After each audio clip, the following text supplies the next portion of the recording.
Hey everybody out there, it's me Amanda with Once in a Wild, and it's 3:30 and Monday. Happy Monday to all of you. I hope everybody is safe and sound at home or otherwise, and I hope everybody's healthy and doing well. I know our country's going through a lot right now, so I hope that each and every one of you are staying safe. Please chime in with any of your comments to let me know that all of you guys are doing okay. Let me know who's watching. I'd love to see everybody out there asking questions, leaving comments. It super duper encourages us here at Once in a Wild, knowing that we're doing a good job and everything else. Let me go ahead and get everything situated here on screen so we can get started. It is Monday, like I said, and today we are actually celebrating something very, very special, which I'll talk about in just a moment. Like I've said before a million times that you guys have seen those of you that have seen my program before, we are doing these live streams for free of charge, but you can donate to our cause via you guys, I'm a hot mess today, via Venmo and Cash App, and also our Amazon wish list, which can be found at onceinawild.com. If you have it in your heart to donate to our cause, those are three options to do that.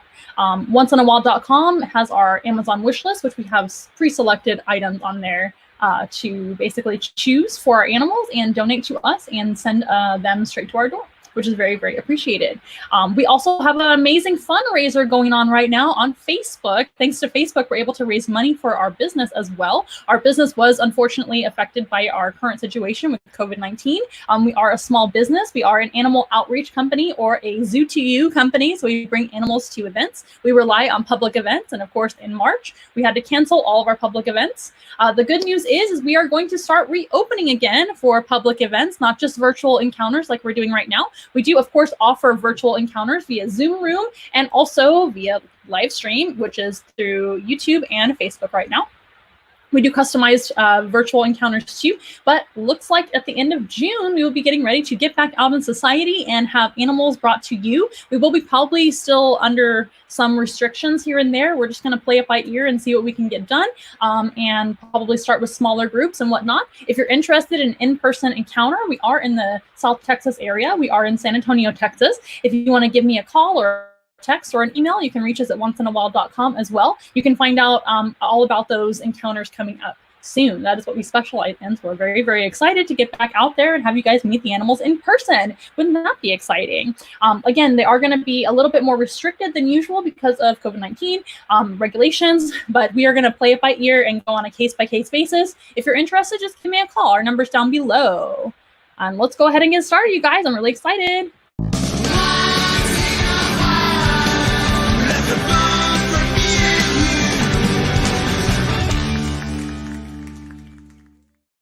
You guys excited to be here? Let's see who's chiming in so far. Hello, how are you? It's nice to see you guys on here once again. I know you're chiming in through YouTube.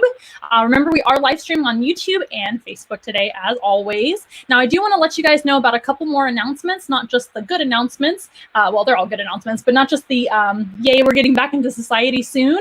That would be exciting. Hi, Samantha. Nice to see you today. Hi. We are hoping to, around the end of June, early July, start live animal programs again in person, which is really exciting. And also another announcement I wanted to make sure and let you guys know, not this week, but next week, we are going to be doing our live streams once a week instead of twice a week. I know you're probably very sad, but I just don't have time anymore to do them twice a week because we are getting more busy, which is great. So excited about that.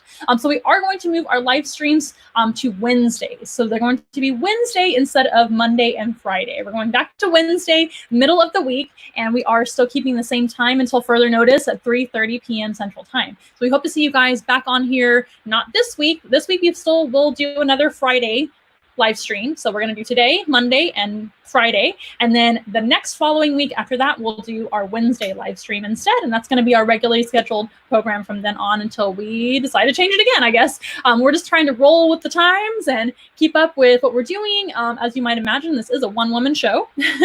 I run the zoo here and take care of all of our animals and also schedule our programs, whether they be on Zoom Room or in person. So there's a lot to do, and we're getting busier and busier as people are able to do more programs and things like that. Summer's here, which is really exciting. Hello out there. Nice to see you.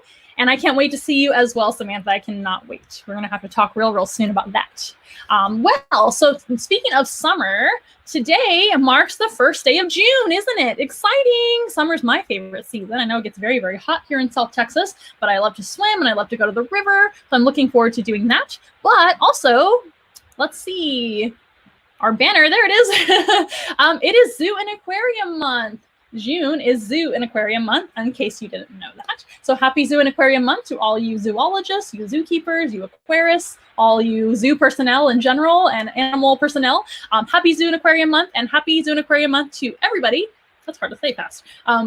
Because you are the reason that zoos and aquariums stay alive. Most zoos and aquariums are nonprofits. We are not a nonprofit, but we are a small business. So we also rely on you guys to stay afloat. And thank you very much for your donations going on right now on Facebook. We have an amazing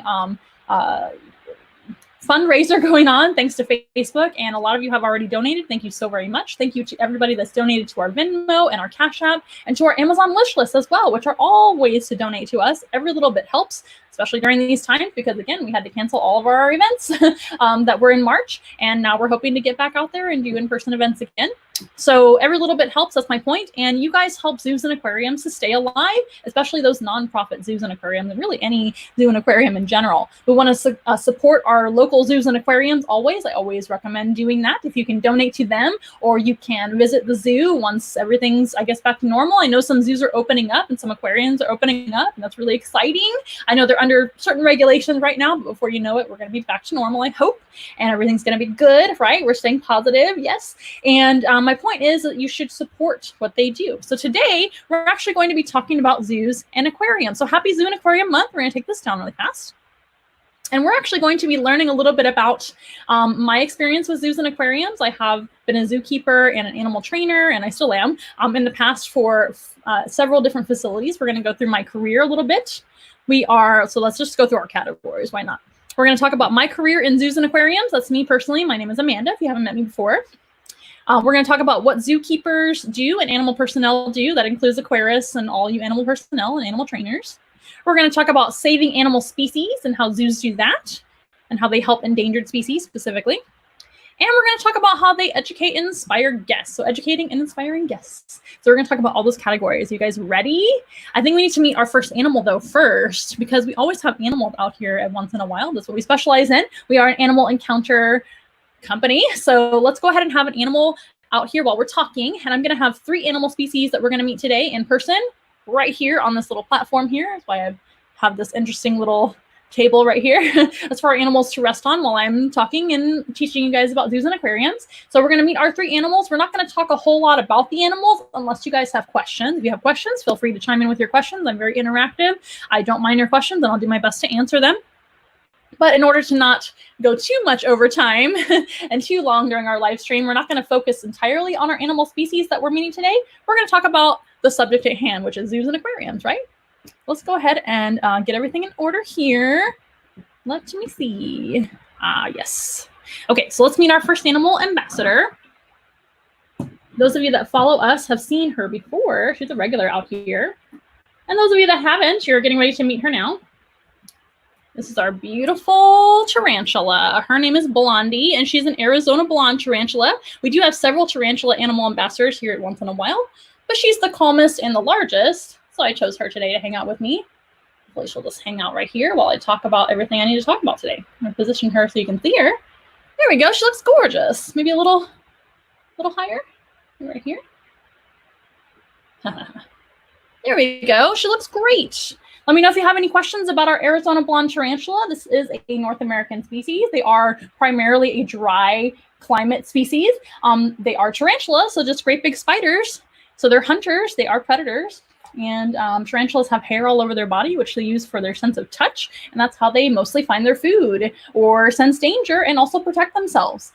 You may be thinking, how does hair protect you? Well, they actually do rub their body and make hairs fly into the air when they feel threatened. And then their predators might get an eye full of irritating hairs. So that's going to help them to stay safe. I'm talking too fast. Okay, let's go ahead and I'm going to share another screen. First of all, I'm going to fix our... First of all, oh, good Lord. Sorry about that. Technical difficulties. First of all, I'm going to make sure our timer is not going to run out on our camera. That is step one, and I totally forgot. So I apologize. There we go. So we're good.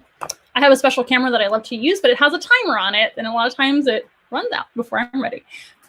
Whew. So let's start over. So we're going to talk about zoos and aquariums, right? Blondie's just going to hang out right here, and if you guys have questions about her, be sure and let me know.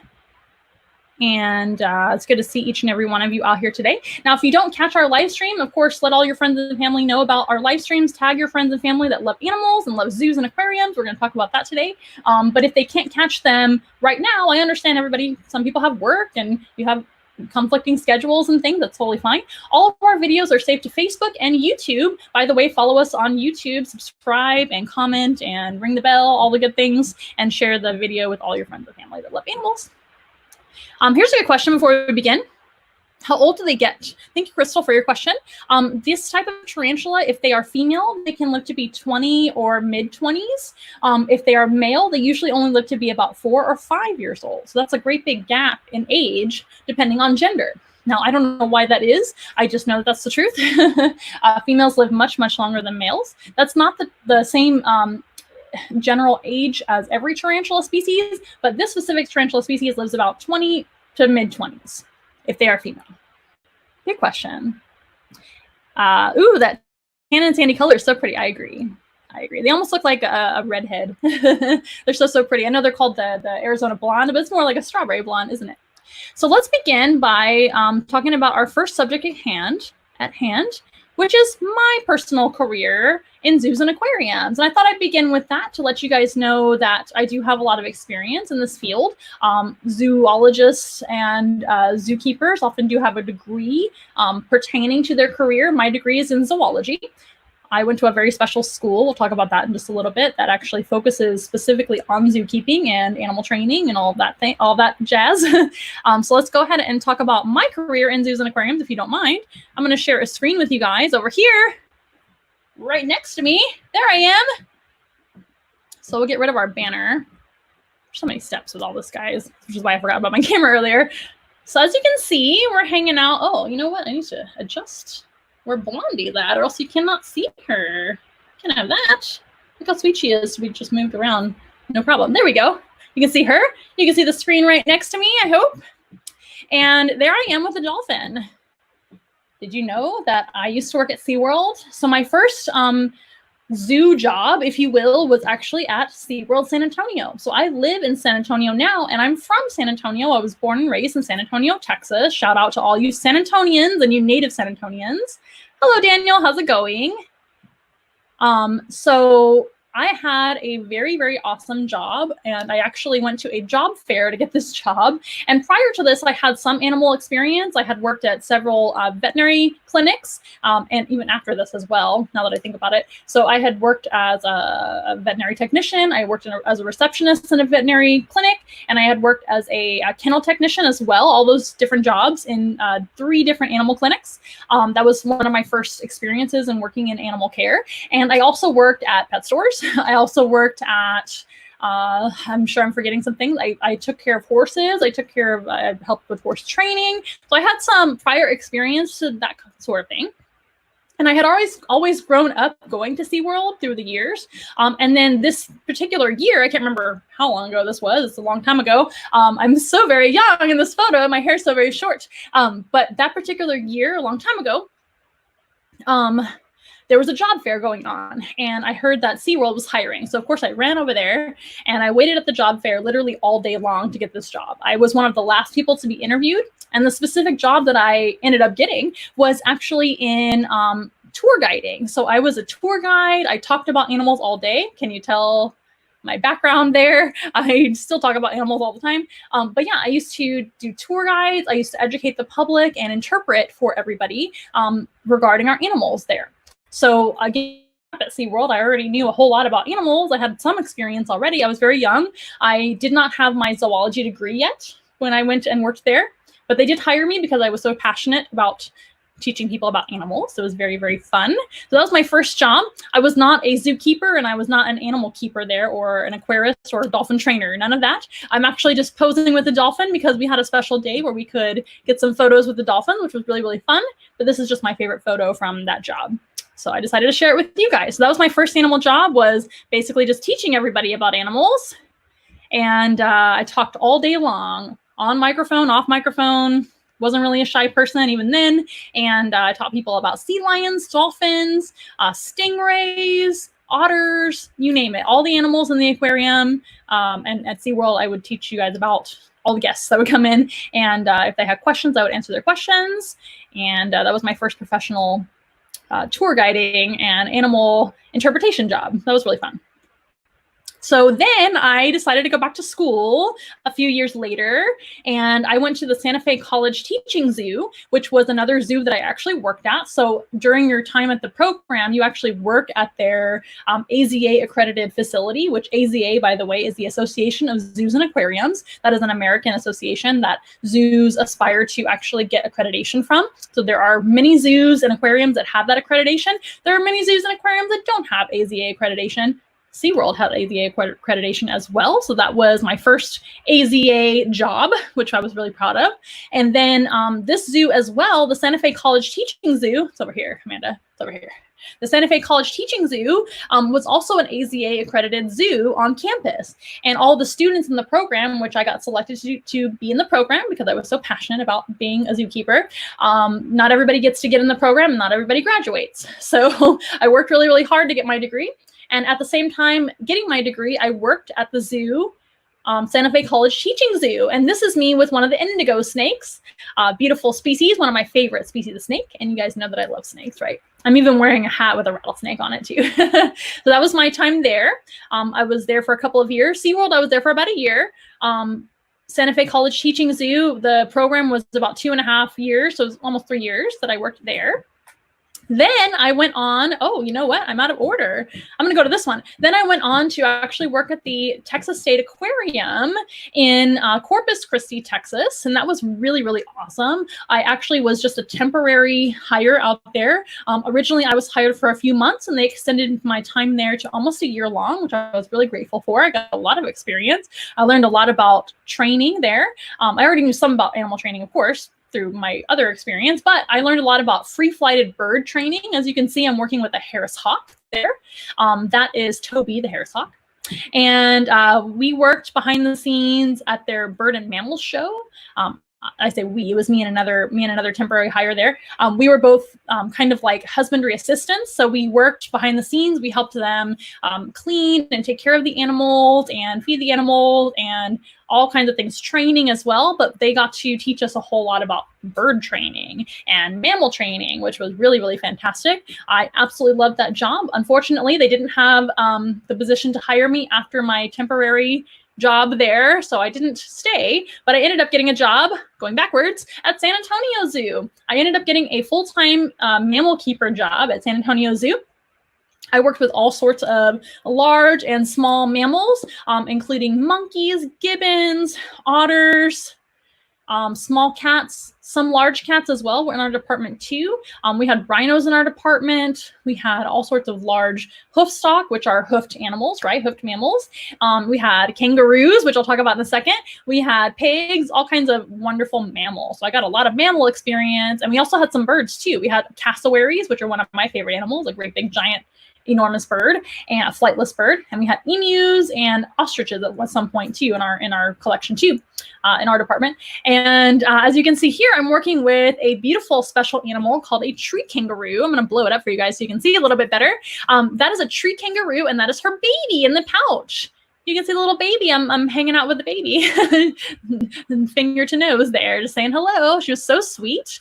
So a tree kangaroo is an endangered species, and very, very special that they would have a baby in our care, because this mother particularly was not expected to have any young. And then she ended up having a baby when I was there in that department working directly with them. So that was really exciting. And then she ended up having more babies after that. So after I left. So we'll skip this one. After my time at San Antonio Zoo, I ended up getting a job at Dallas Zoo. And Dallas Zoo is when I worked in their basically animal shows department. Our department was Wild Encounters. And Wild Encounters was mainly on the stage there. You can see me on stage with a tamandua anteater. Blow that up too, so you can see her briefly. That is Xena, the tamandua. I love her so much. We had animal shows that we would take the animals out and teach the public about. And we had, in the same department, we had another formal animal show, which was more flighted birds, but we also have flighted birds in our department. And we did all sorts of things with interpreting and talking about animals. We even had a really awesome monorail where we would hang out on the monorail and actually tour guests while they viewed some of the habitats from above. And that was just a really, really fun job too. So after my time at Dallas Zoo, I was there for a few years. And then, as you guys know, here I am today working at Once in a Wild. Once in a Wild is our own company. Me and my fiance, Ricky, we are partners in this company. And he is the graphic designer that designs all of our beautiful designs, by the way. Look at that, she's gorgeous. So all these colorful things that you see, that's all Ricky. So me and Ricky decided to open our own company up called Once in a Wild, and that's where I am today. I'm hanging out there with Zizi the Bearded Dragon, Prince the Python, Pikachu the Cockatiel, and Joanna the Iguana. So there I am today. So that is where pretty much my brief history really fast about zoos and aquariums and my experience. I have had other animal jobs, including working with horses, working with cats and dogs and other animals in 3 different veterinary clinics. I have also worked with all sorts of reptiles in a specific reptile job. I've done all kinds of things. So if you guys have any questions about my career specifically, feel free to ask me. If you have any questions about the animals that I work with or otherwise, I'm an interpreter by and an educator by just kind of nature. That's what I do. I learned about all the animals around me most of the time, so I could talk to you all day long about almost any animal you could ask me about. So feel free to ask me a question. That is my job. And you guys have questions. Do tarantulas have teeth? Tarantulas do not have teeth. That is a great question.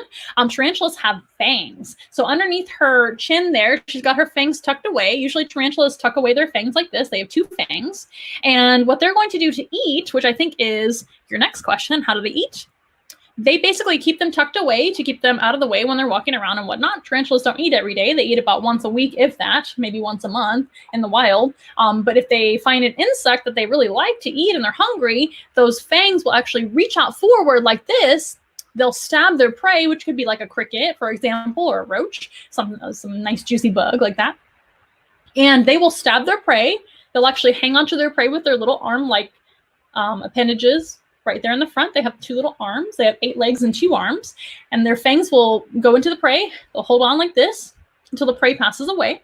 And then usually always what's going to happen with the tarantula is venom. They have venom, and their venom is stored right there in the front. Those 2 little things called chelicerae, and their little arms are there, right? But the fangs will pierce the prey. They'll inject their venom, and then that prey on the inside will become liquefied. And then a tarantula has to drink instead of eat their food. So they can't chew any food. They don't have teeth at all. They just have the fangs. And then they use their little mouthpieces to basically slurp up that smoothie that they've created out of a bug. That is how they eat. That is a great question. Here's a good question. Hello, Daniel. How do you tell the male from the female tarantulas? Very carefully. You just kind of have to know some of their features. Sometimes, like for this species and other species, they have longer, more slender legs. If they're males, they have smaller, kind of more slender bodies as well.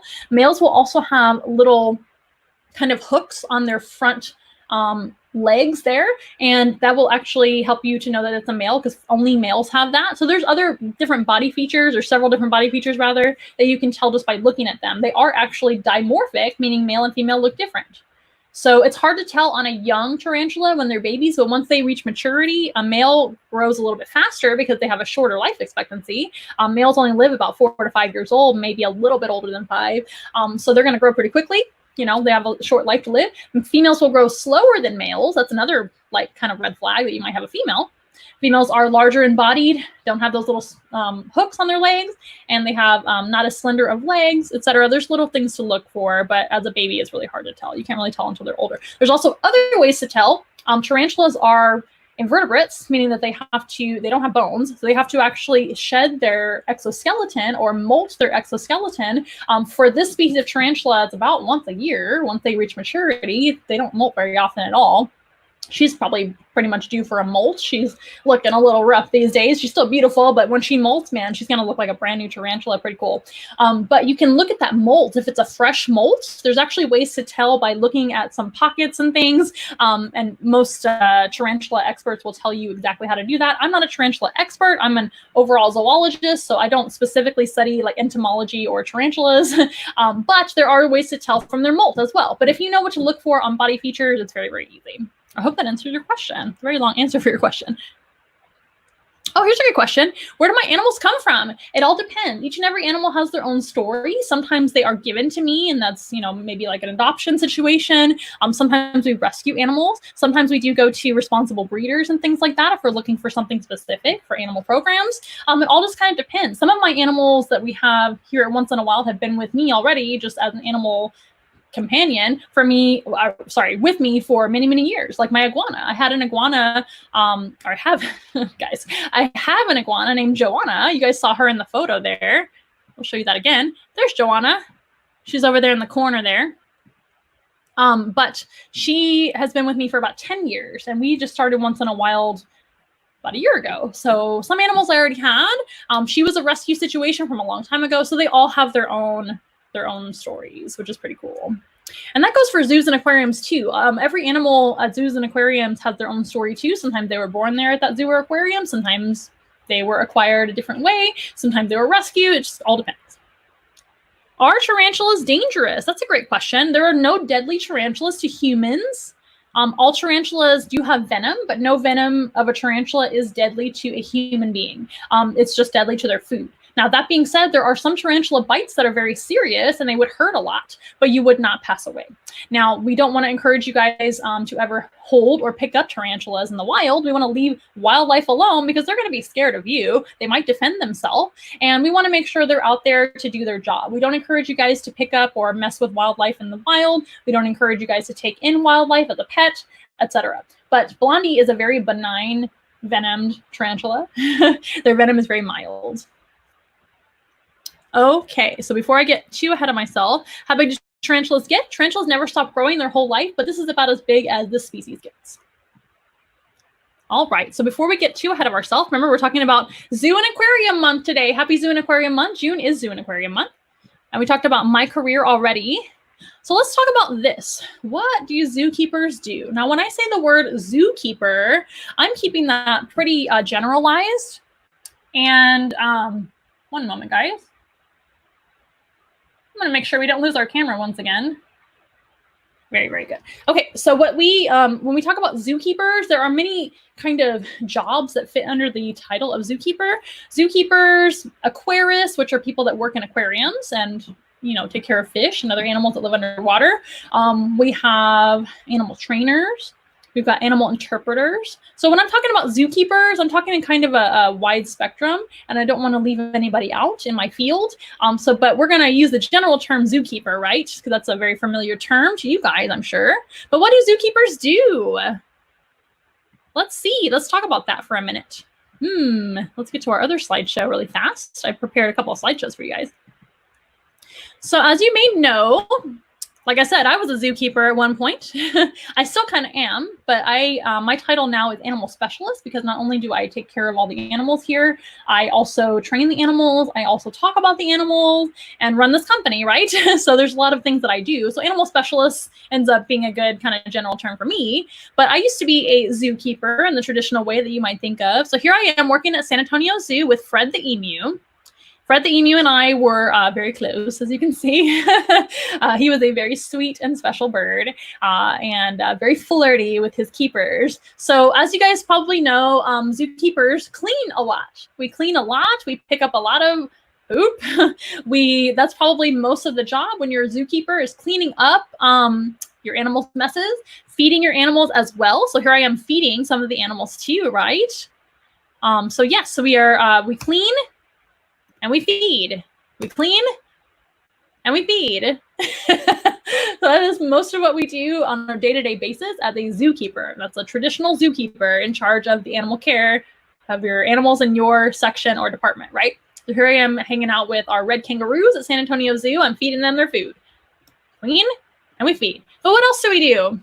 Here's another feeding example. This is a keeper over at Dallas Zoo feeding some of our black-footed penguins, which are an endangered species, by the way. So the black-footed penguins in this photo here are getting fed by hand. Some of the animals have to be fed like especially like this, like in a special way. Not every animal you can just feed in a bowl like this, right? Some animals have other methods of feeding. So we have to do that sometimes. We have to take the time to do that. We have to be very patient with our animal. Sometimes penguins need to be fed by hand. Penguins are kind of special like that. Some penguins will eat out of a dish, but sometimes also it's to make sure that other penguins aren't eating the other penguins' food. So if you just put a dish of food, penguins eat fish usually, you put a dish of fish, a fish dish out there for all the penguins to just like free for all, maybe some of them won't get all the food that they need. So we need to make sure each and every animal is getting enough food, right? That's very, very difficult sometimes. So feeding by hand sometimes is necessary. Here's an aquarist working at Sea Life in the Dallas area. She's feeding and training with, I'm not sure what species that is, but it's some kind of shark, I believe. And I'm not an aquarist, so I don't work there. I never did. But there are many aquarists that work all over aquariums all over the world, right? And they are also feeding these animals. So I know at this aquarium, because I do have a friend that works there or does work there, she told me that they have to actually basically have stations around that particular pool that those animals are in. And as you can see, there's another, if I blow it up a little bit better, you might be able to see, right here, there's another aquarist here feeding an animal down here.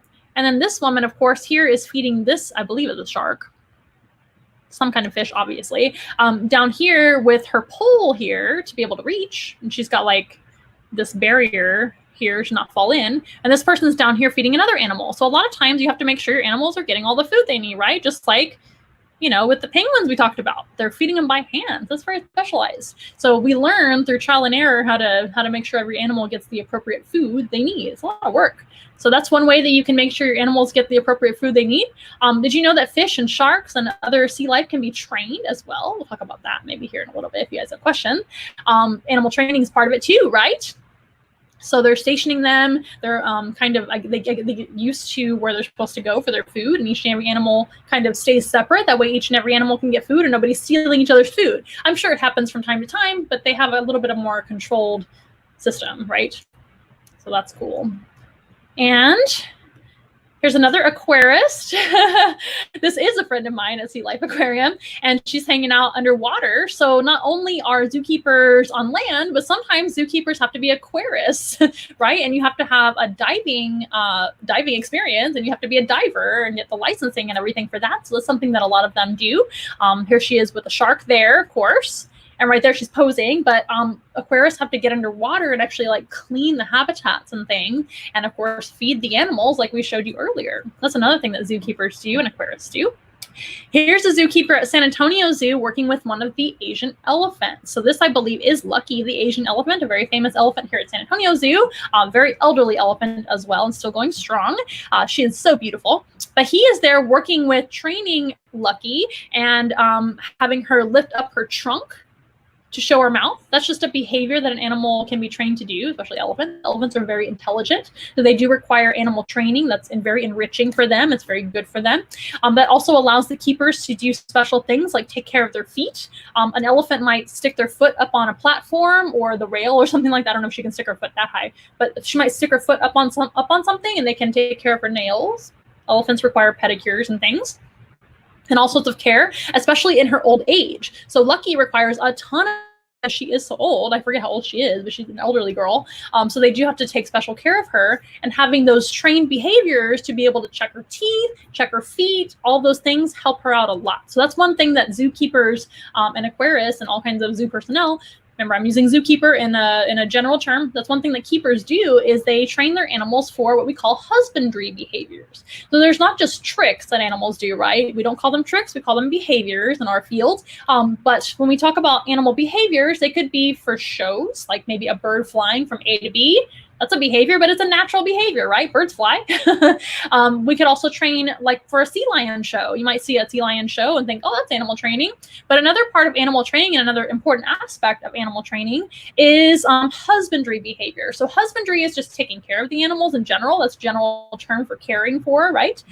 So things like healthcare, we have to be able to have the animal cooperate in their own healthcare, or else, you know, how are we going to take care of a giant elephant? Elephants are too big to catch and grab hold of and do an exam on. So it really helps to have them participate willingly in their own healthcare, which is fantastic. So that's one thing that zookeepers do too. Another thing that they might do is training like this. So this is target training.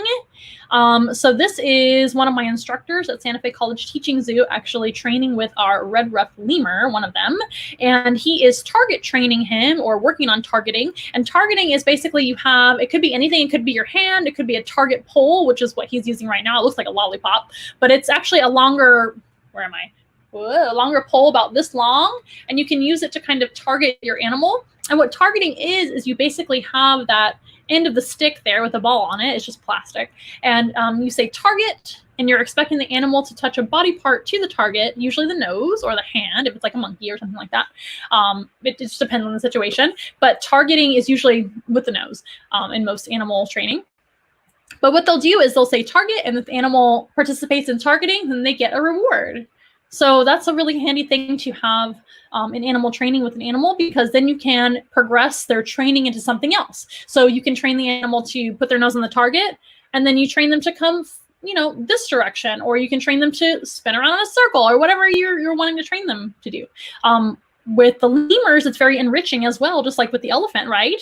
Elephants are very intelligent. Lemurs too. Lemurs are also intelligent animals, and they need a lot to do during the day, and training helps them a lot. So that's a really important thing to do as well. So zookeepers participate in lots of animal training. Oh, speaking of which, here I am at Texas State Aquarium training with one of my favorite species in the whole wide world, the green Araceli.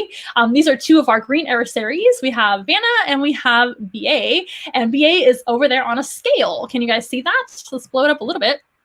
So down below where it says tips right now, BA, the Araceli, is down there on a little perch. And that is going to show you underneath there, or underneath the perch there, is a scale. So that can help us weigh the animals and make sure they're healthy. But doing that voluntarily is a lot less stressful on the animal, right? If the animal just goes onto the scale without having to be forced onto the scale, it's a lot easier on the animal and us. And we would weigh them almost every single day, and they didn't even care. They thought they were having a great time. They would get treats. As you can see, Vanna's in my hand there, and Vanna is getting treats of all kinds of fruits and things that we would feed the Araceris. Araceris are basically a tiny toucan. They're absolutely wonderful animals. I loved working with them every single day, and I miss them every day. But these guys were trained to go on a scale. We trained them to go in their crate. We trained them for exams where I would actually hold them gently like this, and the doctor could actually look at the animal without them struggling. They just kind of looked at you like, oh, this is great. I don't care. I'm getting treats. So animal training is great for husbandry too, like we said.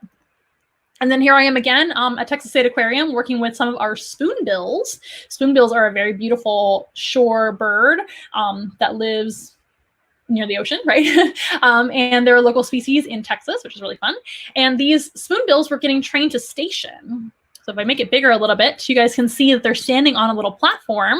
So what we were trying to do was get each and every spoonbill to go to each and every kind of special station for them, and that way we could feed them their diet, just like we talked about with the penguins. We could feed them their fish, and that way they wouldn't squabble over food.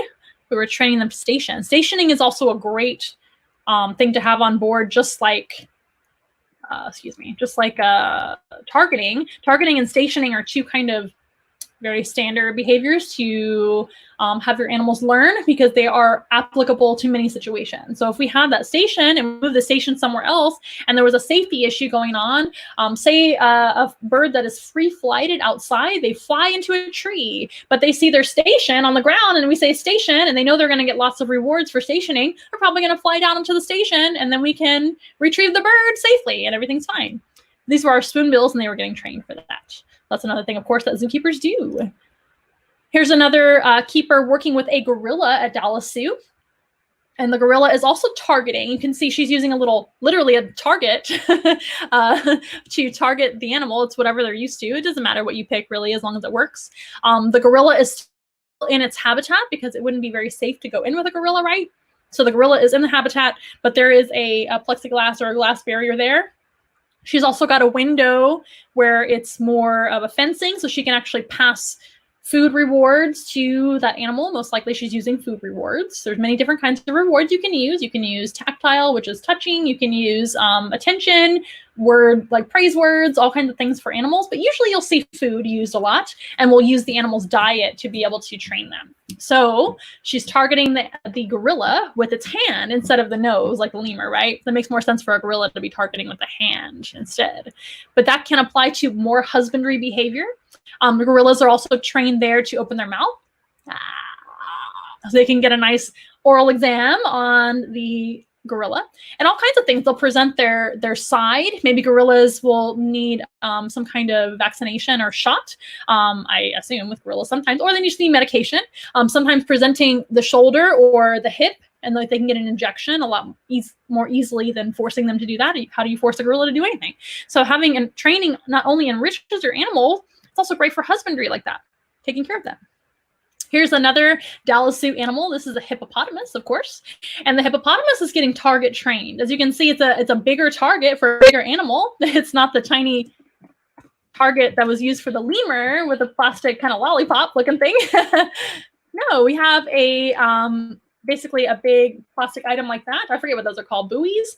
And it's just attached to a big bamboo pole. So they had to make a target pole for hippos because I'm sure you know there's no actual target pole for hippos. So yeah, so sometimes we have to make things. Sometimes we have to invent things as a zookeeper. There's many things that you have to do. We are jacks of all trades sometimes. So there's a target training session with the hippo. Another really great thing to have for hippos, because how are you going to force a hippo to move from here to there? Well, you can ask them to move from here to there instead of forcing them by target training them. So if they know to put their nose on a target and you need them to come outside or go inside, you just say target, and they usually, the body will follow the nose, if that makes sense. I hope this is making sense to you guys. Also, we've got a dolphin trainer over at SeaWorld Orlando. This is not SeaWorld San Antonio where I worked, but I used to go to school at Santa Fe College Teaching Zoo. It's actually in Gainesville, Florida. And I would frequent the SeaWorld over there in Orlando, Florida. So we would go there sometimes to learn about animal training. So yes, so aquarists teach dolphins and trainers teach dolphins, right? This is all a fun behavior of them all coming up like this. It looks like he's prattling, right?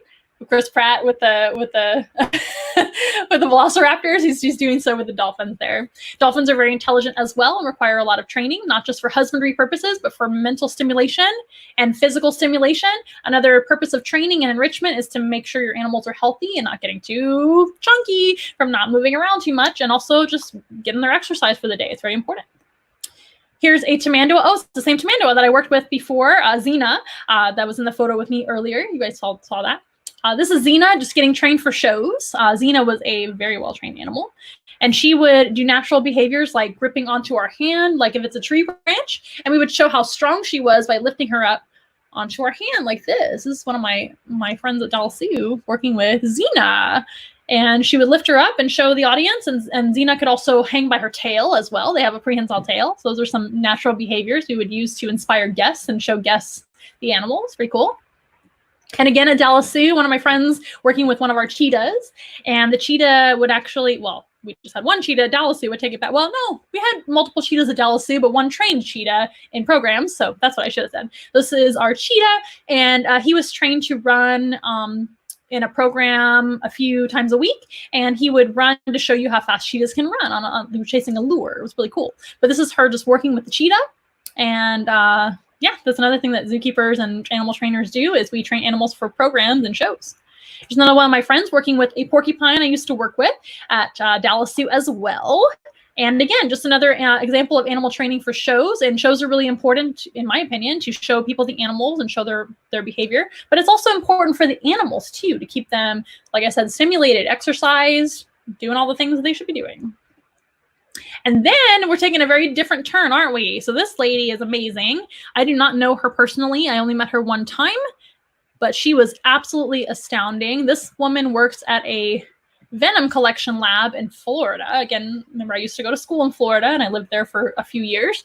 And we went to visit a venom collection lab and reptarium, which is a zoo for reptiles. And they were about to milk this monocle cobra. So as you might imagine, this is a very specialized job. Handling cobras is very, very dangerous, but this woman had been doing it for many years and she was amazingly professional at it. She's got a snake hook in both hands, actually. Well, she's got a snake grabber in her right hand, your left, and in her left hand, your right, she's got a snake hook. And yeah, so that was pretty cool to see. We were behind glass, as you might be able to tell. So we weren't in any danger at all, but they had it kind of set up so that the guests could see the venom collection. And then we got to witness this gentleman who had been doing it for years as well, collecting venom from, this is actually a cottonmouth or water moccasin snake. So their venom collection is very, very important for not just science, but also to save people's lives if they happen to be bitten by venomous snakes, especially here in the United States. But as you can see, they're working with exotic species too. So they provide venom to all over the world in case somebody gets bitten. So that is very, very vital and very important, not just for scientific research. Did you know that snake venom actually used in cancer research and things like that? Very important. But it's also for anti-venom, which is a long process to make, but the first step is collection of venom. So that is one thing that keepers and herpetologists and all kinds of personnel might do. So there's many, many different things that you might do if you're a zookeeper, a general term for that, right? Here I am again. With a few of my friends. This is in school, so we were learning how to survey and identify turtles that we found in the wild. So we had turtles that we would go kind of temporarily collect and just kind of study them. Sometimes when you're a scientist or a biologist or one of those zoologists, whatever, you have to catch animals up to study them, learn about their markings. You want to identify them, you set them free again, and then you can study how they're growing and how they're doing in their natural environment. That's very important for animal research and figuring out which animals need help, which animals are becoming endangered or threatened by endangerment, etc. So it's really important to study animals in the care of humans and also in the wild, right? Go ahead and make this a little smaller again. So this was just us learning how to survey turtles. We were learning about aquatic turtles there. You can see the turtle is being held with its belly pointed towards the camera. And we're just showing you how we actually took data on the turtle's plastron, which is their belly shell there. Very cool.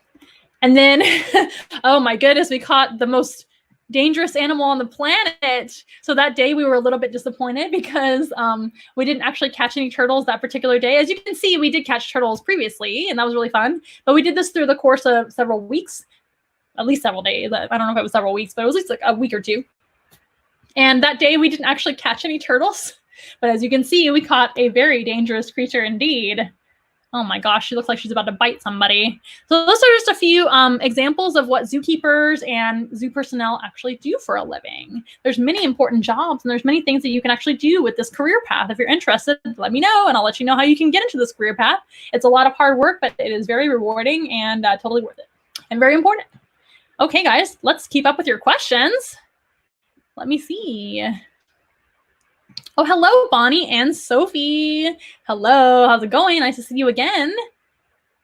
Thank you for tagging all your friends and family, those of you that have. Oh, do you know Lucky? I believe she is around 60 as well. Lucky is definitely up there. She's one of the older Asian elephants in the care of humans, for sure. Oh, here's a great question. Oh my gosh, how do I even pick? So this is a great question. What is your favorite animal experience ever? Just one? It's impossible. But one of my favorite experiences ever was getting to work with flighted birds. And that is a general thing that I got to do at a couple of different jobs. As you saw, I was working with the hawk over there at Texas State Aquarium. I'll bring that back up here. Let's see. Yes, here it is. So yeah, working with the hawks over at Texas State Aquarium was really, really awesome. They had several birds that would fly in shows, and just getting to learn how to train them to do that. It's like one of the most amazing things you can train an animal to do, in my opinion, is fly outside and not fly away. So there's a lot of things that go into that kind of training. Most of it has to do with trust building and just repetition of training and easing into it. And you don't want to, just let them outside the first day and expect them to not fly away. That's really not great. Some animals do great with it, and some animals don't require as many baby steps as some others. But that was fantastic. But working with free flighted birds in general, if I had to pick one experience with one animal, In general, it would be a African crown crane that I used to work with. Her name is Tyrone. That's right. Her name is Tyrone. She was named at a previous facility. We received her with the name Tyrone. She already knew her name, so we're not going to change her name. We kept the name Tyrone. She's so cute. Sometimes we call her Roan. But Tyrone was a free-flighted East African crown crane. They are very, very, very tall and very large birds with about a 6 to 7 foot wingspan. That is an amazing flighted bird experience that I'll never forget, and I will treasure the rest of my life. Just working with her every single day out there at Delasu was one of my dreams come true. So I guess I'd have to pick that. That is a great question. Thank you for your question. I just love the feeling of the trust that you build with birds and seeing them do what comes natural. It makes me a little bit, I don't want to say sad, and I understand some situations where birds cannot fly or are clipped with their wings and everything like that, but it just makes me so happy to see birds flying outside in the natural way they should be, right? So that's just my opinion, but that was a wonderful experience working with Tyrone the crane. Okay, what else you guys have to say? All right, so let me move on to our next number one animal. I guess we'll go ahead and switch animal ambassadors as we move on to our next point of talk. Let's see, how many do I have left? Yes, 2 more. So 2 more animal ambassadors, 2 more points to talk about. So let's go ahead and I will actually check my camera and everything else at the same time. And I'll be right back, you guys. I'll be back in a flash. Don't you worry.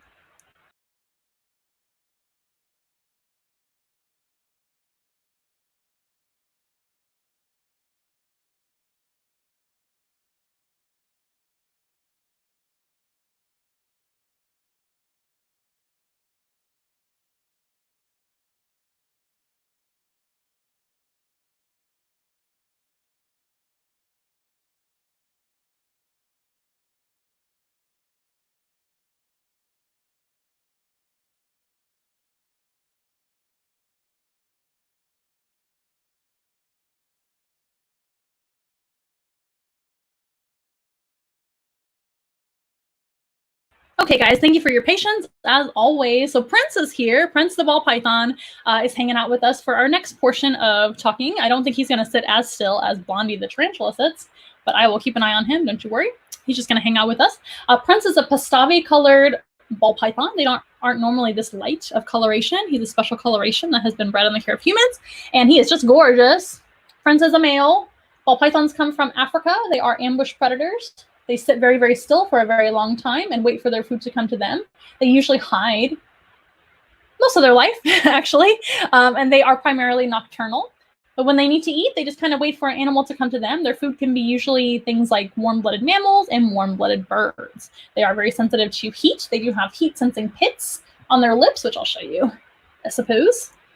The little holes on his lips. It might be out of focus, but he's got they look like freckles, but they're actually little holes. Those are heat-sensing pits that he can sense his warm-blooded prey passing by. And then when he wants to, he'll reach out and grab them, and then he's a constrictor, so he'll actually wrap around his food, constrict until they have passed away and ready to eat. And then they can eat something about 4 times the size of their own head. Since his body is so fat, he can actually accommodate a meal that's 4 times the size of his own head. Maybe I'll just hold him for a second. Let's talk about our next topic. We're still talking about zoos and aquariums, right? Another thing that zoos and aquariums do, very, very, very important, is saving animal species. So specifically endangered species. So I'm going to show you a few animals, not necessarily animals that I've worked with, but just examples of photos that I've taken of animals that are endangered or needing a lot of help, and that zoos and aquariums have helped over the years and are currently helping to not become extinct. That is very important, right? So saving animals and whatnot is kind of the most important part of the job, right? We want to save the animals that we care about so much. If we don't do that, what is the point? So we are going to talk about that next, right? Let's talk about that. Let me see. Endangered species, yes.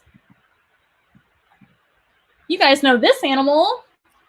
Okay, friends, hang on over here. You guys know this animal? This is Ghost the axolotl. She's one of our animals. Perhaps change this too. There we go. This is Ghost. She is a albino axolotl. Axolotls look very different in the wild, but she is one. Axolotls are critically endangered species, meaning that there's hardly any left in the wild whatsoever. So it's really important that zoos and aquariums house axolotls and actually breed axolotls to make sure this species doesn't go extinct. In the future, we're hoping to clean up their environment a little bit better, and that way that axolotls can be re-released into the natural environment, and they can continue to thrive out there, and hopefully their numbers will increase little by little. However, the axolotl is not doing great. They are critically endangered. There's almost none left, like I said. There are many levels of being endangered. The next step from critically endangered is extinct in the wild, and the next step after that is just extinct, period. That won't happen with the axolotl as long as there are axolotls in the care of humans, which there are many of them, so they won't ever become totally extinct, right? So that's very important to have them in zoos and aquariums. We have 3 axolotls here once in a while.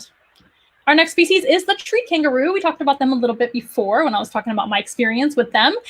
This is Libby and her baby Jody, that's her name, when she was first just a little thing there in the pouch. This is another very endangered species. I can't remember their status. There's many statuses of endangerment that animals have to be classified as. But these guys are also I believe they're critically endangered too. They live in Papua New Guinea, which is in the Australasian continent, as you may know. And there are too many left of them as well. So it's very important to breed them in the care of humans. It's important to have them. It's important to educate everybody about these species as well. That way, they can be helped, right? It's also important for zoos and aquariums, and they do this, is to conserve their wild habitats. So much of your basically your ticket price and things that you donate to the zoo, your money that you donate to the zoo, doesn't just go to feed our animals that are in the zoos, but it also goes to help the wild places out there. So there are many conservation efforts that are done by zoos, that are helped by zoos, that are funded by zoos. So that's very, very important. This is a tomistoma, which is a type of crocodilian or crocodile. It's not really a crocodile, it's a tomistoma. It's a very endangered species as well of crocodilian. They have a very slender snout. They're also sometimes called the false gharial. They're not a gharial though, if you know what a gharial is. These are tomistoma, a type of crocodilian kept at San Antonio Zoo and other zoos. I believe Dallas Zoo also has them too. They do have very good success with breeding the species, which is very important, just like with the axolotl. They don't disappear. This is a green sea turtle at Texas State Aquarium. And sea turtles oftentimes are affected by the environment, right? They're affected by environmental change like global warming. They're affected especially by plastic in the ocean. You guys have probably all seen that sea turtle video with the straw. It's not pretty, but that is just the truth. These guys do often get affected by plastic bags as well. Plastic bags look like one of their main food sources, which are jellyfish. If you look at a plastic bag floating in the water, kind of looks like a jellyfish, right? And sea turtles eat jellyfish.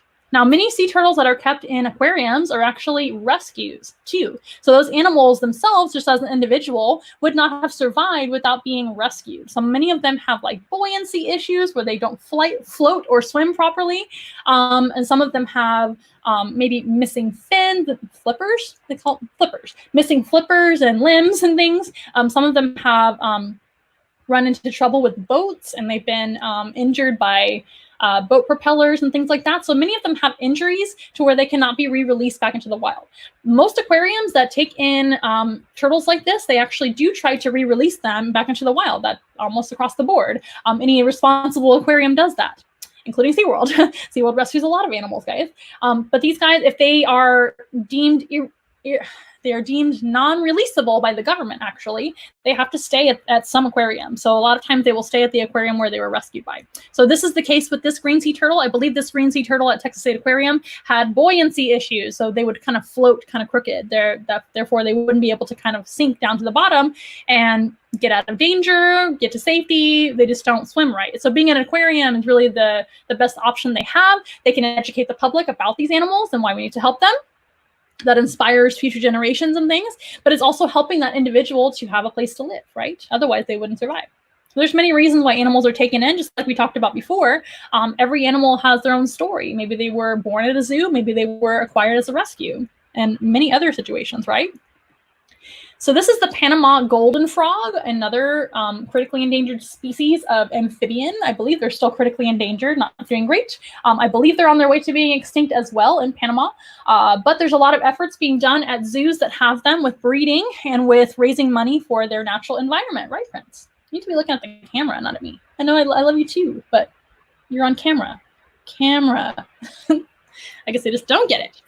So the Panama golden frog has been bred at many, many zoos and aquariums, and that is to support amphibian conservation is by supporting any zoos and aquariums that have Panama and golden frogs, because you know some of their the money that they get is actually going towards conservation and at least breeding the species that is very endangered.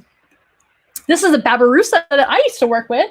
His name was Joe, and Joe was a beautiful babirusa, the type of pig that is from Indonesia. And these guys are another endangered species too. This is a very unique type of pig that has tusks that grow right out of the roof of their mouth. Pretty amazing. And they are wonderful animals. They are not doing great in the wild, which is why a lot of zoos are focusing on breeding them and raising money for conservation in their wild habitat. Because after all, if you don't have a wild habitat to go to, it's no point in re-releasing animals yet, right? So that is a big issue with a lot of endangered species in zoos. Elephants, you guys know about elephants, right? So these are African elephants at the Dallas Zoo. Now, African elephants, I don't believe are classified yet as endangered. I could be wrong. I think they're still vulnerable. But African elephants in the wild are actually, there's about 100 a day, more or less. They used to say 96. Now they're saying about 100 a day killed by poachers for their ivory. So ivory is just their tusks. So zoos across the world have been raising money to combat poaching in their natural environment in Africa and helping to basically conserve areas where elephants need to live, because elephants need a lot of space, right? They live in savannas and things like that in Africa and forested regions. So some of those places need to be highly protected and need to be basically protected at gunpoint from poachers trying to kill them. But around 100 a day in Africa are actually killed and taken for their ivory. So that's not great, right? So zoos and aquariums, zoos specifically with elephants, but aquariums too are helping animals all over the world. And specifically at Dallas Zoo, they took in several elephants that were starving to death during a drought in Swaziland, Africa. And they actually took in a few of those elephants, and one of them ended up being pregnant. So they actually saved more elephants than they thought by one because of that baby elephant being born too. So those elephants would have died. They were on the cusp of being totally starved to death. And so the decision was made to send some of those elephants to the United States, to zoos, and now they're thriving at the Dallas Zoo. At least some of them are at Dallas Zoo, and the other ones are at zoos all over the country. Pretty cool. I believe 3 zoos got those elephants, and those elephants are doing very well. Dallas Zoo has an award-winning elephant habitat. You should visit it sometime when you can. Dallas Zoo is a beautiful zoo. But that is one way that they're saving elephants. Elephants, again, I think are still just vulnerable, but it takes a lot for an animal to be classified as endangered. It takes a lot of process and studying and surveying and all kinds of things. It's a big process. It's not just like somebody going, yes, they're endangered now, and now we can help them more. It's kind of a process. So we don't want animals to become endangered. So a lot of times it's just acting before it gets that bad, if that makes sense. That is one way that Dallas Zoo helped elephants, not only by taking in those specific elephant individuals, just like the sea turtle, right? A sea turtle needed somewhere to go. Those elephants needed somewhere to go too. So that happened. And then also they are raising a ton of money to help elephants in wild places and helping those places to stay safe for elephants. Very, very good. Then we have also another animal at Dallas Zoo, which they do conservation work with, which are their lowland gorillas. You can see a little baby lowland gorilla with her mom there. Her mom, his mom, I can't remember what gender of baby this is. I think it's a boy. So the mom is definitely a female. But anyway, so these gorillas live at Dallas Zoo, and Dallas Zoo does a lot of conservation work to help gorillas in the wild as well. Another great place to donate to and spend time at. But those gorillas are not doing great in the wild as well, and they are beautiful animals that need saving. This is a beautiful animal as well. I worked with these guys at San Antonio Zoo, but this is at Dallas Zoo again. And this is a Nubian ibex goat, a endangered species found in the Middle East. And these guys, again, aren't doing very well in the wild, so it's important to breed them in the care of humans in case they go extinct in the wild. And they are absolutely gorgeous. One of the Nubian ibex babies I worked with, he was tame as a dog.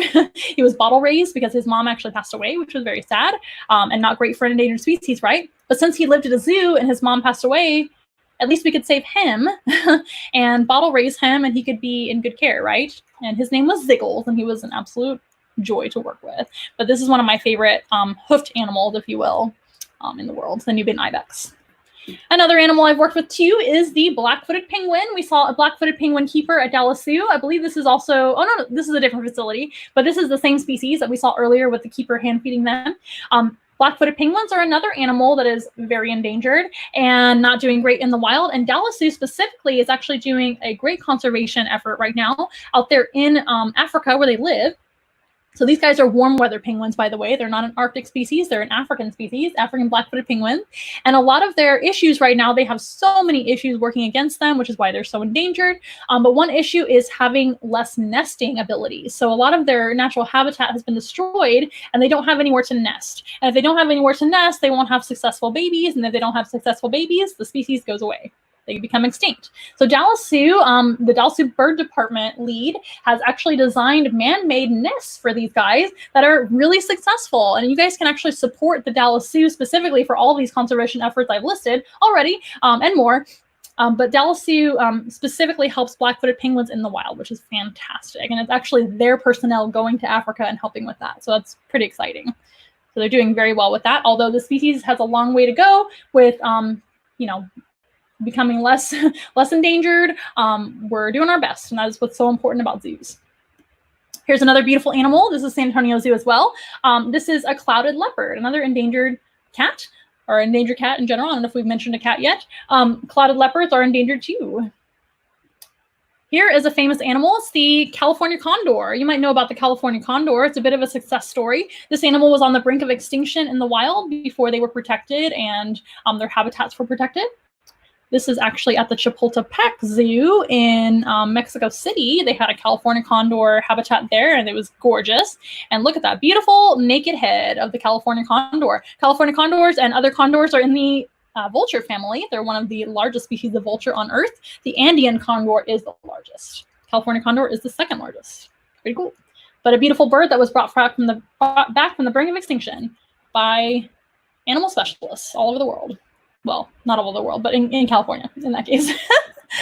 And then we have the snow leopard. You guys know the snow leopard, right? Another endangered species, another cat that needs a lot of help as well. A lot of that goes to habitat protection and also studying of these animals in the wild as well as in human care. The more that we study animals in human care, the more we can learn about them in the wild and hopefully help them and save them in the wild too by applying that knowledge. Here are white-handed gibbons. This is actually the Waco Zoo in Waco. But I work with white-handed gibbons at a couple of different facilities too. White-handed gibbons are also endangered. It's a type of primate. It's actually not a monkey. They are an ape. They have no tail. So that's what distinguishes an ape from a monkey, is actually a tail or no tail, not the size. So this is a lesser or smaller ape known as the gibbon. And gibbons they're different species. This is the white-handed gibbon. There, pretty cool. You guys all know about tigers. Sumatran tiger is what subspecies this is right here. This is also at the Waco Zoo. It's the Cameron Park Zoo. That's the actual name of the Waco Zoo, but it's in Waco, Texas. And this is a Sumatran tiger. Many zoos are focusing on Sumatran tiger breeding right now to help their numbers and also to save their habitats by raising awareness, of course, about tigers in general. Tigers are not doing great in the wild, as you may know.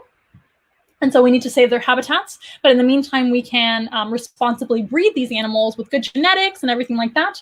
Not just like whatever tigers we want, but we actually have to research genetics. When we breed animals, it's not just, willy-nilly all over the place. It's going to be through researching the proper genetics, which animals are actually selected for each other. There's things called the SSP, which is a species survival plan. And that is actually led by zookeepers and zoologists and animal specialists all over the world that actually focus on like their species, and they'll recommend which animals should breed. And then we get responsible breeding and healthy animals to maintain the population, right? Not just in zoos, but all over the world, with potential to re-release some of these animals. I don't know if tigers will be re-released in our lifetime, unfortunately, because their habitat is almost depleted and gone. But it's important to have these animals regardless to maintain that species, right? Here's another species you may know that's endangered, is the orangutan. This is also at the Cameron Park or Waco Zoo. Orangutans are almost extinct in the wild. It's very, very sad. They're so intelligent and so wonderful, and they really need a lot of help in their natural environment. But in the meantime, we are going to do our best with breeding them in the care of humans responsibly, like I said, and helping to raise awareness and money for their habitats to be hopefully saved. Doesn't look great for them or tigers, but we're doing our best. And that's what zoos focus on. And the more you help zoos and aquariums, the more you help those animals in wild places too, and their natural environment, which is so important. This is the American bison. You might know what animal this is, right? I can't remember what zoo this is. I think it might be Houston Zoo, but I can't remember. I don't know if Houston has American bison or not. I could be wrong. But this is another one of my photos that I took. And American bison are almost extinct too. I don't know if they're ever going to come back from those depleted numbers, unfortunately. There's not a whole lot of genetics left with them as well. You may know a little bit about bison and how they were almost completely wiped out by Europeans coming over into North America to hunt them. Well, they came over for many reasons, but they also hunted them to almost the brink of extinction. That's another very important animal to conserve and have in zoos. This is a cool animal. This is a Dallas Zoo resident, as well as it's other zoos as well that I've been to. This is a Somali wild ass. Sorry for the language, but this is actually a cousin to the donkey, the wild ass. And it's like a wild donkey. And these guys are also critically endangered too. Very important to have them, conserve their habitats, and breed them in the care of humans. So Dallas Zoo and White Oak Conservancy, which are I think are the only two facilities that I've seen them in person at. I know there are more out there that have them. But those two facilities have had great success with breeding this species, which is so very important to maintain their numbers. This is another Dallas Zoo animal, the scimitar horned oryx. This animal was almost extinct. I believe they went extinct in the wild, and now I keep saying zoos and aquariums, but it's not aquariums helping scimitar horned oryx, is it? But zoos and other animal facilities, they have bred successfully many of them in the care of humans, and actually re-release them into their natural habitat, which is very, very exciting. Scimitar horned oryx, like I said, did not exist in the wild at all. They re-released some of them into their natural habitat, and now they're doing a little bit better now. So we always watch and make sure how we can help those animals that we re-release. That is very responsible, right? We can't just re-release them and say, you're on your own. No, they still survey them and want to make sure that their populations are growing and that what we can do to help. So pretty exciting for that species specifically. This is a species of antelope out there in a dry desert type antelope. Pretty cool, but they almost went extinct completely. This is a very special animal to me, being a native Texan. This is the Texas horned lizard, another critically endangered species. They used to be very numerous throughout Texas. They're now not numerous. They are not doing well at all due to mostly habitat loss, also partially to people collecting them for the pet trade, but it's mostly due to losing their homes. So the habitat loss indicates that they've had, or that comes from them having people build homes and buildings in their habitat, and then they lose their home. And it's not great.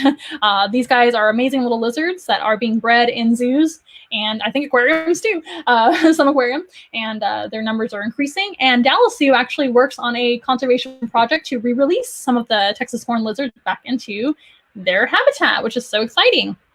Another great reason to support them. This is the jaguar, another endangered cat. Jaguar are a South American species, right? And another important animal to breed in the care of humans and conserve their habitat. And the list goes on and on. This is a wood stork, several of them actually. This is a wood stork parent with its chicks. You can see the babies are begging for food. I don't know if this is dad or mom because they both feed the babies. This is actually at St. Augustine Alligator Farm, and these are wild wood storks that come in and nest on their ground, so they have a safe place to nest. This is a endangered species found right here in the United States, in Florida, and in other places all over the coastlines. They are kind of a coast-dwelling stork. They're really, really cool. They have kind of an ugly look, but I love them anyway. But another endangered species that needs somewhere safe to go. So that's one way that St. Augustine Alligator Farm actually helps those animals that are in the wild. They come in and nest in the trees and things, and they have a safe place to be. This is the Grevy zebra, an endangered species of zebra. This is at White Oak Conservancy, and that's a place that actually breeds animals out there, and they breed Grevy zebras and many other endangered species.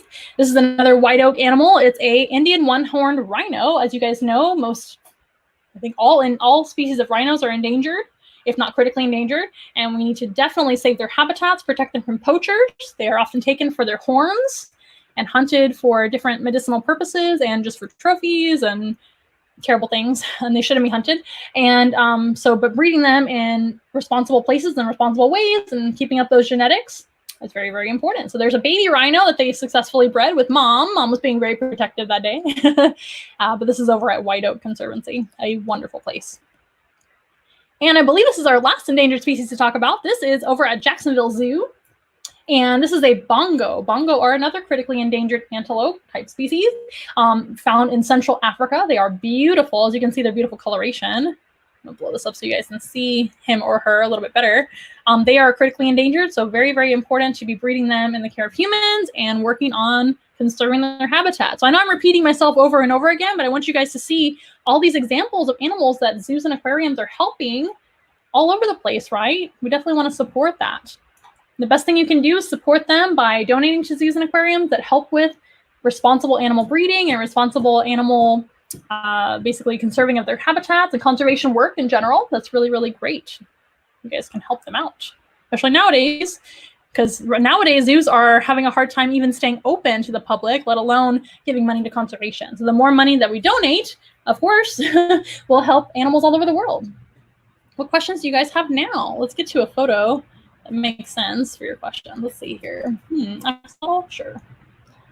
Okay, I'm gonna let Prince kind of hang out. Well, go right here. There you go, Prince. Don't leave us. Stay there.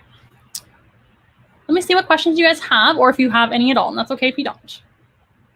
Not that many questions, but that's okay. I know I'm rambling on and on about endangered species, and it's kind of a gloomy subject, but it is important to know that those zoos and aquariums are helping those animals. That's what I'm trying to get you guys to understand. Zoos and aquariums aren't just entertainment. They're really important for animals and for the world.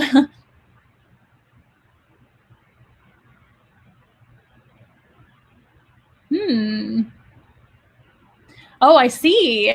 Hi, Ilse. She's talking about in Mexico, how, like, I guess on the coastline and the beach, there's less people, less tourists, so some of the animals are actually doing better. That's one good side effect from coronavirus, right? Is actually the animals being able to thrive a little bit better due to less people disturbing them, due to less pollution, etc. That's a very, very good thing to bring up. And yes, the ajolote, very, very good. Well, let's let Prince rest. Unless you guys have questions about him. Prince the Python is going to hang out next to me. I'm going to prepare our next topic, and I believe it's our last topic to talk about, so we'll be done in just a little bit. Thank you guys so much for tuning in today.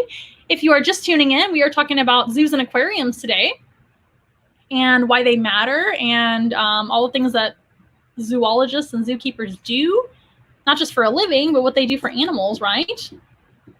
And why they're important. Okay, so Prince has been a wonderful animal ambassador. Thank you so much for being very patient with me, Prince. I'm gonna let him hang out over here. And I'll be right back with you guys in a flash. One moment. There we go. I'll be right back.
So we lost our internet there temporarily. Sorry about that.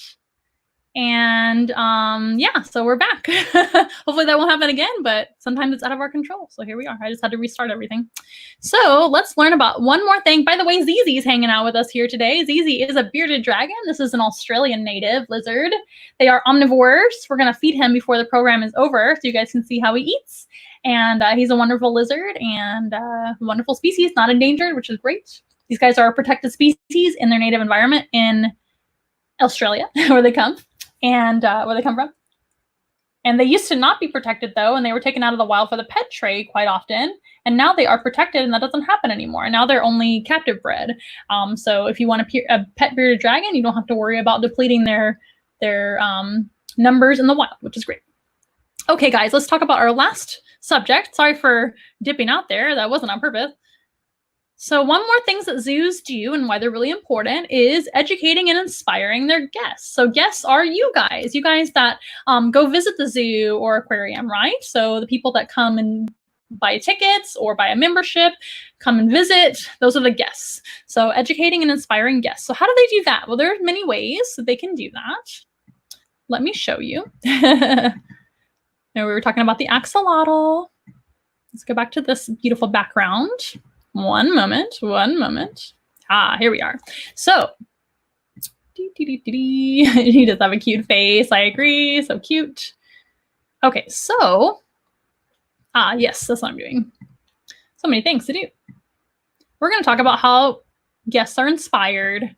So that could be in many different ways, right? It might be traditionally with an animal show. So this is Texas State Aquarium once again, and this is during one of the free-flighted bird shows with the Harris hawk flying right over the guests' heads. That is a wonderful experience to have. You can see people are really enjoying it there. And that helps to inspire people to want to help animals. If you see animals in person, that is going to hopefully inspire you to want to like that animal and hopefully save that animal in the future if they need saving, or protect their habitats, or ensure that they don't become endangered. We talked about endangered species. The first step to help endangered species is to ensure that other animals don't become endangered, right? So we want to keep them doing well. So seeing animals in real life, whether it be in a bird show like this with a hawk flying right over your head, how cool is that? I mentioned that's one of my favorite experiences I ever had. Even as a kid, going to animal shows and of all kinds and seeing animals up close, that inspired me to do what I do. So it inspires others too. And here's another example of a bird show. This is over at Dallas Zoo.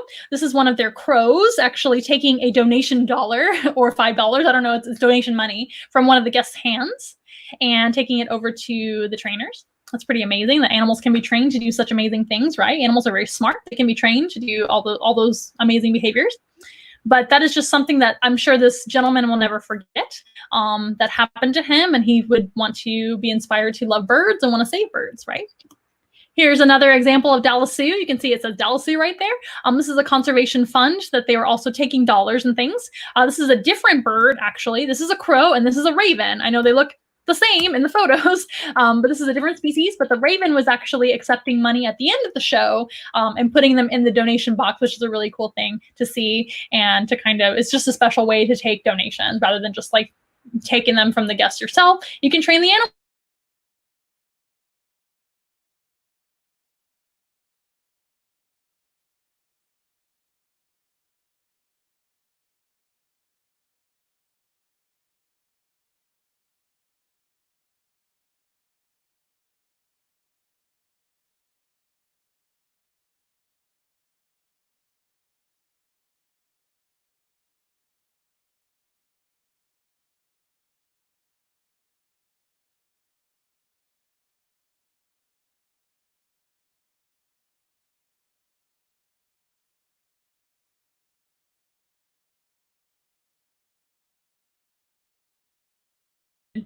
This keeps happening. I'm so very sorry about this. Maybe we'll try to wrap up quickly. So sorry.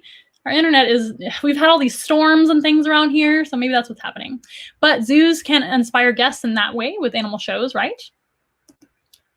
Speaking of animal shows, Classic example of an amazing animal show is over at SeaWorld, right? And SeaWorld was the first place that I remember going to as a child and seeing animals so close up and people interacting with animals in such an amazing animal training session, which is what shows are, and just being really inspired to kind of do the same thing with my life. It's like, oh my gosh, if this woman can work with a giant orca, what can I do with my life? It's pretty incredible. It's almost like a fantasy world, but it's real. And that inspires people to love orcas. It inspires people to love dolphins and then want to save them in the wild, right?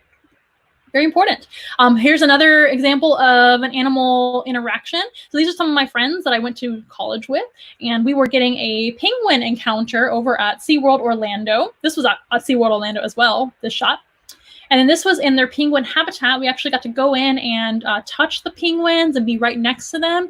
And there's nothing more powerful or inspiring than being really close to animals, right, Zizi? So that's why I do what I do too, because we know how affecting it can be towards saving animals, because if you don't love animals, then why would you save them? And if you don't know about animals or get an experience with them, why would you love them? So it's very, really important. And penguins need a lot of help all over the world, like we said with the black-footed penguin too, right? So that was really inspiring.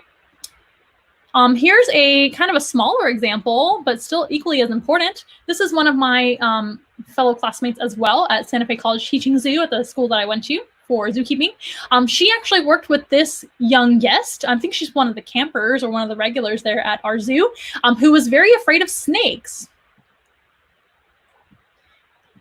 As you can see, she's actually touching a milk snake there. It's a very small milk snake. It's not a coral snake. It's a non-venomous mimicking snake that looks like a coral snake. But this young lady was very, very afraid of snakes when she first started participating and coming to the zoo, coming to the camps, I believe, day camps and things.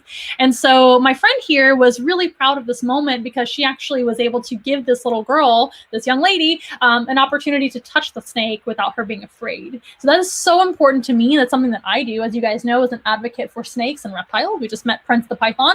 Snakes are very important animals, and many people misunderstand them. They're afraid of them. They want to persecute them. They want to kill them, frankly. And it's really important to give them an experience hands-on with a snake that they might be afraid of. And then they realize, oh, snakes aren't so scary. They're actually just animals like any other animal that you see at a zoo. That's really, really important, right? We want to teach people that snakes are not our enemies. They are actually our friends, and snakes are very important to the environment, as are most animals. All animals have their place, right? So this is at Dallas Zoo. This is actually Nikki, my stepdaughter, feeding a giraffe here at Dallas Zoo, or there at Dallas Zoo. I don't live in Dallas anymore. I'm in San Antonio, but this is at Dallas Zoo, and there's many zoos all over the world that can allow you to feed a giraffe by hand. And that's another really inspiring way that you can get to know animals. Most people like giraffes, but you'll probably love them more and want to save them. Giraffes are an endangered species now, unfortunately, just recently endangered, and they need a lot of help with their natural habitat and breeding in the care of humans and all the things we talked about already, right? But getting to feel that giraffe take a piece of food out of your hand with their tongue. They have a prehensile tongue, which is really long and really strong, and they use their tongue to grab leaves of trees to eat them. But just getting that experience one-on-one with the giraffe is pretty inspiring, right? That's how we can inspire our guests, things like that, hands-on experiences. Very important. Again, SeaWorld. This is one of the orca shows as well. Getting to see these animals up close, getting to hear their breath, getting to see the amazing behaviors that they can do with their trainers. Very inspiring. This is my stepson. I have a stepdaughter and a stepson. And this is Ian, and he's hanging out with some macaws. We were at the Xcaret Zoo over in Playa del Carmen, Mexico. And this was a really neat kind of interaction that many parks do with their macaws, is they have these wonderfully trained macaws, which, by the way, those macaws are not clipped, and we are outside. And those macaws are free-flighted birds. They fly in shows there as well, which is fantastic. You know, I love that part. And also those macaws are so tame and so trained to be able to sit on guests' arms and get photos and stuff. And you might be thinking, oh, it's just a selfie. What's the big deal? It's just an animal picture. It's a big deal because a lot of people are afraid of birds, or they don't even think about birds or care about them until they have an experience with them, and then they remember that and they want to save their habitats. Parrots in their natural environment, like macaws, are suffering a lot of habitat loss in their jungle habitats in South America. So helping make that impression on a child or on anyone is a very good kind of seed to plant for inspiring them to save animals. Very, very important to me for sure. And that was a very fun moment in Xcaret. again, SeaWorld again. I keep repeating SeaWorld, but I'm very passionate about them. It was kind of my first, again, professional animal job in an AZA zoo and aquarium facility, and certainly inspired me growing up to do what I do today. Amazing. This is also an Ishkaret, as you can see, it says it right there on the picture. This was a stingray encounter that me and Ricky and Ian got to do together. There I am, so excited because stingrays are my favorite ocean animal. This was a very large southern stingray that we got to interact with right there in the water with them. You can see how happy I am. But another very, very important type of interaction, it's a positive interaction with a wild animal that you may never have before or again, to want to save the ocean, right? The ocean's not doing great right now. We have plastic pollution in general, global warming, habitat loss, all kinds of things going on with ocean life, and they need to be protected and saved and bred responsibly in the care of humans at responsible facilities, etc. But this is very important to have animals that are, the stingray was actually trained, guys, to be able to sit right there still in our laps, basically, and hang out with us, to be touched and loved on. And it was incredible to see the aquarists actually working with these stingrays. They were able to show us like all of the different parts of the stingray, and the stingray was just loving the attention. It was amazing. I'm not even kidding. It was like the coolest thing I've ever seen. And here I am, excited again to swim with some stingrays over at that same park in Mexico. And you can't tell, but I'm just like so excited. I have a snorkel in my mouth, so I can't like do this, but I was like, oh my gosh, they're so beautiful. I love stingrays so much. They're incredible. Oh, same photo again. Sorry about that. And here I am working at Dallas Zoo again with snakes. Snakes, I talk about almost every single encounter that we do here on our live streams. And in general, snakes are very, very persecuted, misunderstood, venomous snakes and non-venomous snakes alike.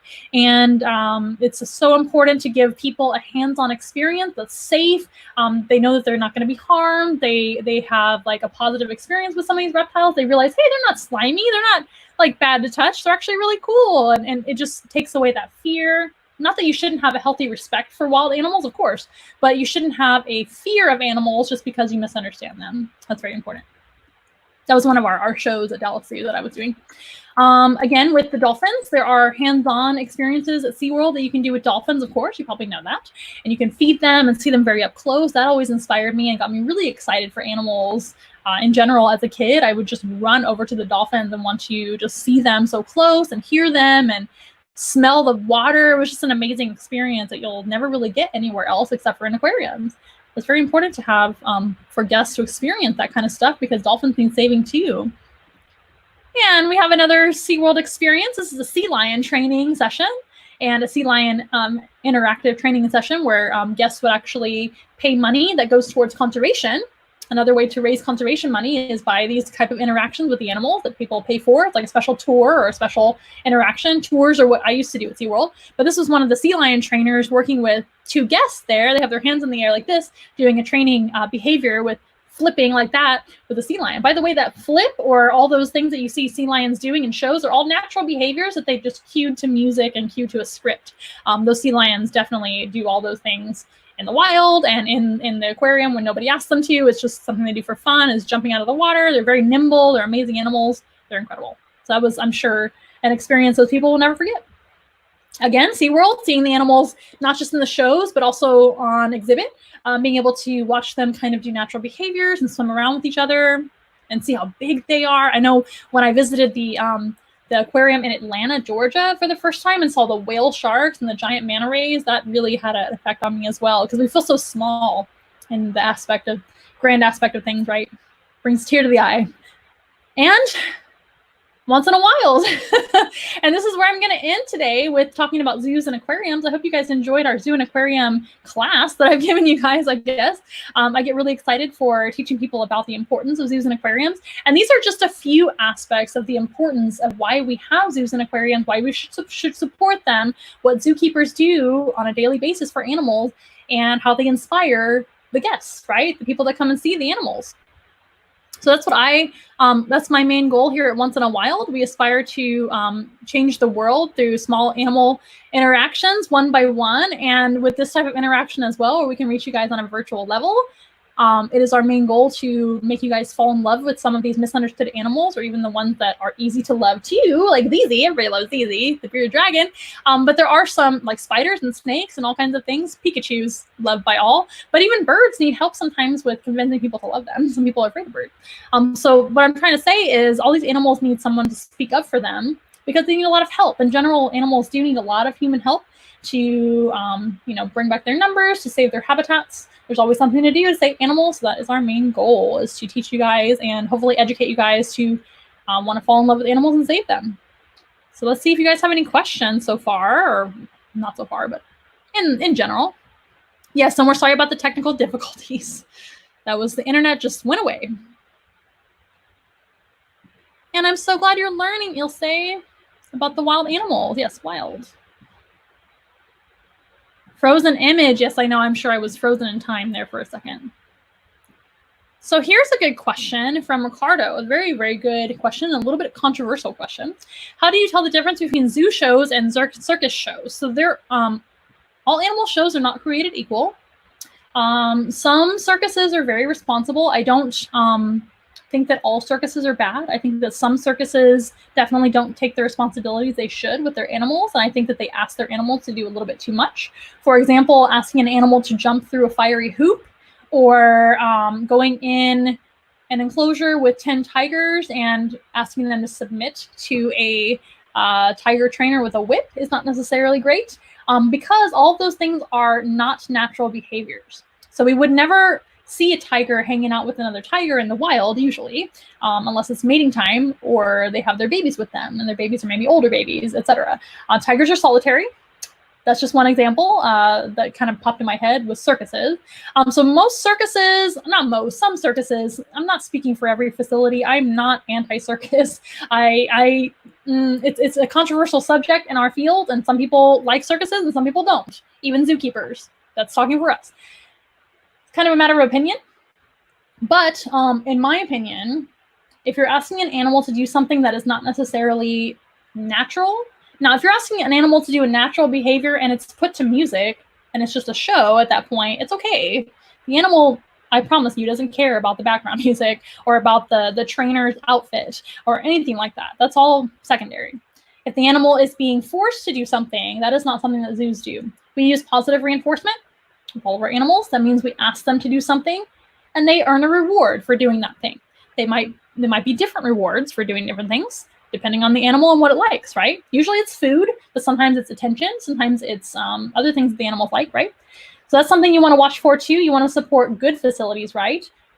Good zoos and bad zoos is kind of a matter of opinion too. But if you go into a facility and you see animals being mistreated, that may be something to not support. I promise you SeaWorld is not one of those places. SeaWorld is an AZA accredited facility. They are in the Association of Zoos and Aquariums, one of the most responsible places I've ever seen in my life. And that is coming from going there almost on a weekly basis as a kid, but also working there and seeing everything behind the scenes. I saw no mistreatment of the animals. They just have, the animal show aspect is what they're known for, but the animals are not mistreated. They use positive reinforcement with their animals, which is asking the animal to do something, and the animal earns a reward. They're not mistreated. So if you want more information on that, I'll be willing to go into detail on comments. But that's how you can basically tell if the animals are being mistreated or if they're being kind of forced to do things they wouldn't do otherwise, etc. I hope that answers your question. I know it's a very complicated answer, etc. But most zoos have animal shows now, at least some kind of small animal show. So you might have an animal come out on stage. You might have an animal just held in hand for people to see and touch. It's about education. Another thing to watch for is education versus no education in your show. I'm not saying just because there's no education aspect that there's not an inspiring aspect to the show. I'm sure you've been inspired by animal shows with no educational value, but you're at least learning about animal training and seeing good animal training, etc. But most zoo shows nowadays will have an education aspect to it because that's our main goal, is to educate the audience and inspire the audience. And the training is going to be the main thing that you kind of look for. Whether or not it's set to music or they have fancy outfits, that doesn't really matter. The animals don't care about that at all. Like I said, So there's many things to look at, but mistreatment of the animals, forcing the animals to do things that they wouldn't do necessarily naturally, like I said, fire involved or etc. Those are things you want to watch out for, if that makes sense. I hope that made sense. So since Zizi is here, let's go ahead and hide this, as pretty as it is. I'm going to go ahead and hide this. I'm going to go to another banner. That way we can see Zizi a little bit better. How about that? And we're almost done. You guys have been a wonderful audience today. I know I've gone extra long today, but I wanted to make sure and cover all of our information. Don't forget, this is our last week that we're doing our Monday show and our Friday show at 3:30 p.m. Central. Next week, after this Friday, the next week, Wednesday will be the new day for our shows. And we'll make sure to announce that on all of our social media. Feel free to always follow us on Facebook and YouTube and Instagram and all the things to be kept up to date on our new schedule change and all the things coming up. Remember, we're also getting ready to start live animal programs in person, hopefully at the end of June. So make sure and call us to schedule programs if you guys are interested. I'm sure you guys are. And right now we're doing 10% off of our programming for Zoo and Aquarium Month, I believe. And we're going to be offering some more deals too. But we have 10% off going on right now, which is really exciting. So call me today and schedule your encounter and we'll talk. Okay, guys, let's feed Zizi. He's been so good. Zizi is like the best animal ambassador ever. He didn't even move, I don't think. Should we give him a plate or just feed him on here? I think we'll just feed him on here. Zizi, would you like some treats? I know you would. Here, Zizi. See the worm? Oh, here it is. Can you get it? Good job, Zizi! See, I'm not asking him to do anything unnatural. He's just eating. So yes. Now, a lot of people ask me, is it just good to visit accredited zoos and aquariums? Now, usually accredited a zoo and aquarium is going to tell you, that means they have accreditation. Someone's basically holding them accountable, and they have inspections and things. Most facilities out there, they have some kind of inspections going on, USDA, all kinds of inspections. We're USDA accredited, which is pretty cool, or certified, whatever it is, which means we have inspections that people come and they take a look at our animals and make sure everybody's healthy and doing well. USDA is only for mammals, though. There are other regulations that we have too, but AZA versus non-AZA is kind of a controversial subject as well. I don't believe that every AZA facility is created equal, and I don't believe that every non-AZA accredited facility is necessarily bad. It really just depends. Kind of like in any business, right? It depends on the people that run it. So use your judgment, use your common sense, support good zoos and aquariums, whether they be AZA accredited or not. They're doing conservation work and they have, you know, their money's going to good efforts and things like that they receive, and their animals look good and their animals are taken care of. All the above. He's so cute, isn't he? Well, you guys have been a fantastic audience. I just have a couple more worms to feed Zizi and then we'll close. We hope to see you again this Friday at 3:30 p.m. Central, or you can catch our videos after they air. We do have all of our videos on YouTube, and we've revised all of our YouTube and whatnot. So please follow us over there on YouTube and Facebook for updates too. There's your last worm, Zizi, for the day. Just gonna pause and think about it first. Here you go, buddy. It's gonna wiggle for you. Sometimes if it doesn't wiggle, he doesn't eat it. Yeah, good job, Zizi. Okay, you guys have been a fantastic audience. We love all of our friends, family, and followers. Thank you for joining in. Oh my goodness. Ha ha ha. Yes. Yes. We're not going to call out anybody today, but I think you guys know what's up with her. Anywho, so on that note, we're going to go ahead and close. You guys have been fantastic as always. We love you guys. We hope to see you this Friday at 3:30 p.m. Central Time here on live stream on YouTube and Facebook. Zizi was fantastic. You guys were fantastic. Thank you for taking the time to learn about zoos and aquariums and about what we do there and why we're important and why you should support them. Please support your local zoo and aquarium as long as they are a responsible and good zoo or aquarium. And yeah, that's all I have to say about that. Have a wonderful day, and we'll see y'all next time.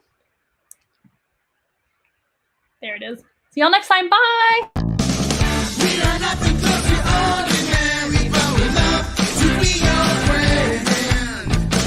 Hold our hands and let's have fun together, singing as loud as you can. Everybody singing once in a while. Together. Once in a while. I want to hear you say once in a while.